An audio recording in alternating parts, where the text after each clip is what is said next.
on rapporte à Jésus une actualité tragique. Le massacre par Pilate de Galiléens dont le sang a été mêlé à celui de leur sacrifice. C'est un fait d'actualité doublement scandaleux et traumatisant, d'abord parce qu'il a causé de nombreuses morts, mais aussi parce qu'il s'est passé en pleine prière dans l'enceinte sacrée du temple. Et on rapporte cette tragédie à Jésus pour lui demander l'interprétation qu'il en fait.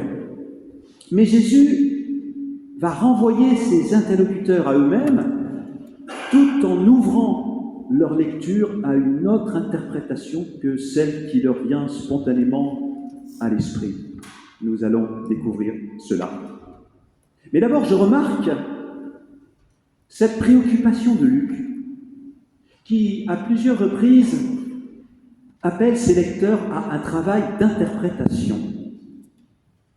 Un peu plus tôt, dans son récit, Luc présente Jésus qui interpelle un scribe au sujet des Écritures et il lui demande « Comment lis-tu ce qui est écrit ?»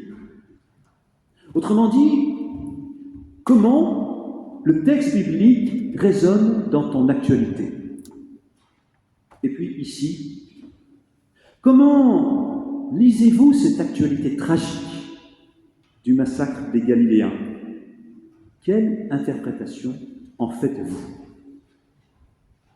Ainsi, nous aussi, lecteurs du XXIe siècle, lecteurs de Luc, nous sommes appelés à interpréter non seulement le texte biblique que nous lisons, mais aussi notre actualité.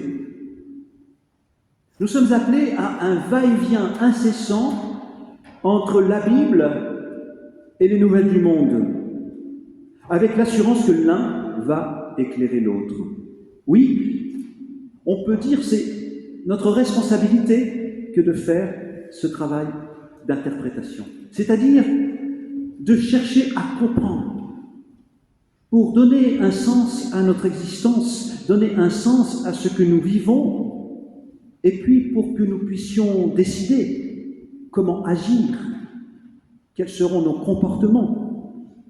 Alors, certes, la facilité serait d'être fataliste en subissant les événements qui ponctuent notre histoire, sans rien penser, sans rien dire, ou plutôt en se résignant à penser que c'est ainsi, et que de toute manière, rien ne pourra changer.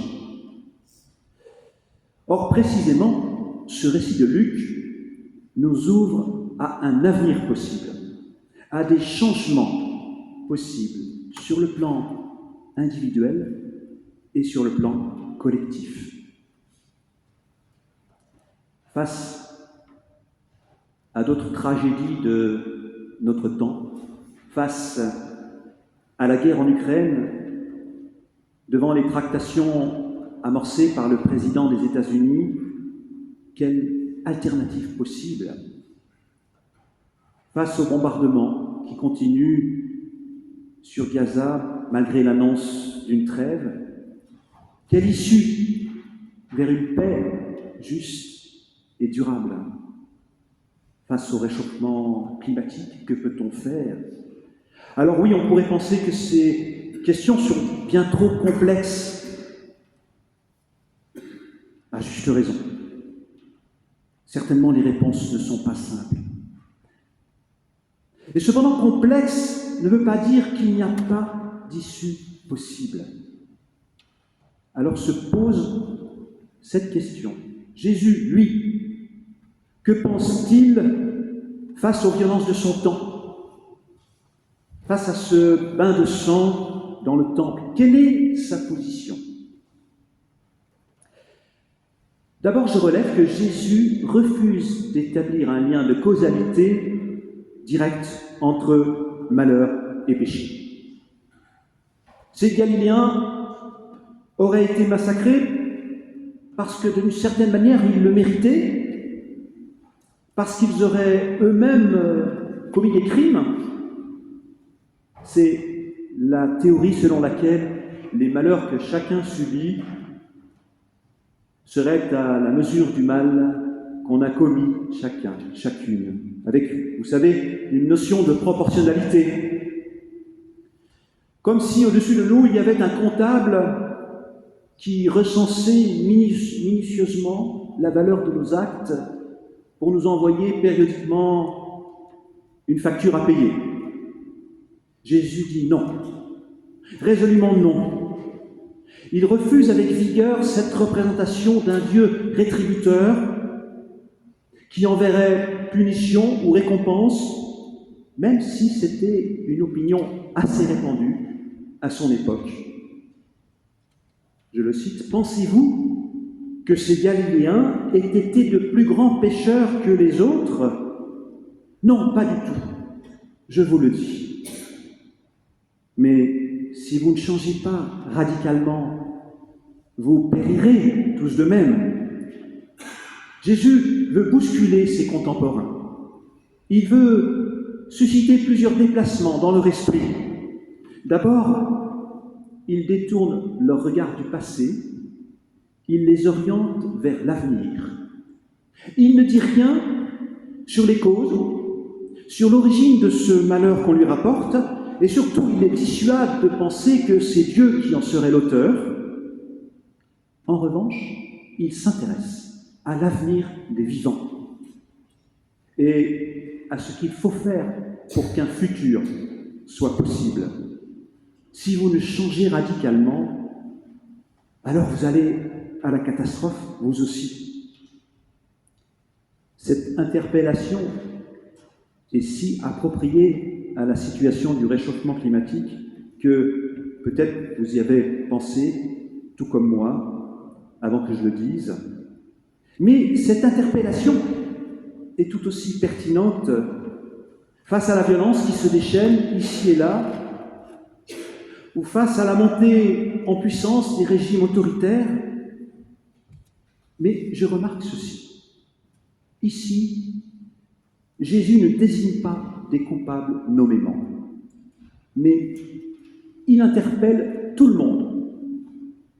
Ainsi, plutôt que de parler de culpabilité individuelle, il ouvre la réflexion sur une responsabilité collective. Alors que ses interlocuteurs désignent les Galiléens en parlant d'eux, à la troisième personne du pluriel, eh bien Jésus leur dit « vous » à la deuxième personne du pluriel. Vous savez, c'est l'histoire de la paille qu'on voit dans l'œil de son prochain, sans voir la poutre qui est dans le sien. Plutôt que de se désolidariser de ceux qui sont dans le malheur, en disant « ils ont fait ceci » ou bien « ils ont fait cela », c'est comme si nous étions appelés à s'associer à leur sort, à s'interroger sur notre responsabilité à leur égard. Si vous ne changez pas radicalement, vous tous, si vous ne changez pas radicalement, dit Jésus, vous disparaîtrez de même. Alors, on déduit souvent de cette phrase que Jésus ici se ferait menaçant et qu'il chercherait à nous faire peur. Je ne le pense pas. Je crois qu'il veut nous signifier ici que rien n'est définitivement perdu, que des changements de situation sont possibles. Il n'énonce pas un verdict définitif qui nous fermerait l'avenir, mais au contraire, je crois qu'il nous renouvelle sa confiance. Il croit que nous pouvons changer. Il croit que nous ne sommes pas condamnés à rester prisonniers de nos habitudes, de nos mauvais penchants naturels. Nous ne sommes pas condamnés à reproduire les mêmes violences, les mêmes injustices. Alors certes, Jésus n'est pas non plus dans un optimisme béat qui occulterait les problèmes. Il nie pas la puissance des forces du mal, mais il croit en un avenir possible malgré le mal. Il nous donne une espérance contre toute espérance. C'est une formulation de l'apôtre Paul lorsqu'il s'adresse aux chrétiens de Rome. Il parle de Jésus-Christ comme d'une espérance contre toute espérance, au-delà de toute espérance. Et j'aime cette parabole du figuier stérile qui conclut l'évangile de ce jour. Jésus nous révèle en effet que Dieu est comme ce vigneron qui demande un délai. Non, surtout ne coupons pas maintenant le figuier sous prétexte que depuis 3 ans, il ne produit pas de fruits. Ne renonçons pas à attendre encore et toujours à nouveau. Laissons du temps au temps. Vivons dans l'espérance que rien n'est définitivement perdu, que les choses peuvent changer, que le cœur des humains peut changer et que donc les situations peuvent évoluer positivement. Certes, dans le même temps, il faut bien le dire, Jésus fait preuve d'une certaine impatience. Paradoxalement, il manifeste une grande patience en allongeant les délais, mais il fait preuve d'impatience en interpellant ses contemporains, leur disant « Convertissez-vous dès aujourd'hui, changez radicalement dès maintenant. » Alors, je comprends que la patience de Dieu ne s'apparente pas à un laisser-faire. Elle est la patience de celui qui attend par amour, qui attend, qui laisse du temps au temps, en nous ouvrant toujours à nouveau un futur. Il ne reste pas passif, certes. Il fait tout pour que nous changions sans rien nous imposer cependant. Comme ce vigneron qui va se mettre à creuser autour du figuier, à retourner la terre, à mettre de l'engrais. Un peu plus loin, au chapitre 15 de ce même évangile de Luc, nous est rapportée la parabole de ce père. Ce père qui attend le retour de son fils cadet, il attend le temps qu'il faut. Il attend car il n'est pas trop tard.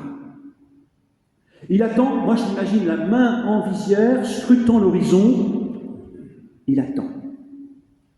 Et lorsqu'il voit revenir son fils, il se réjouit. Il se réjouit lorsque celui qui était perdu est retrouvé et lorsque celui qui était mort est vivant. Amen.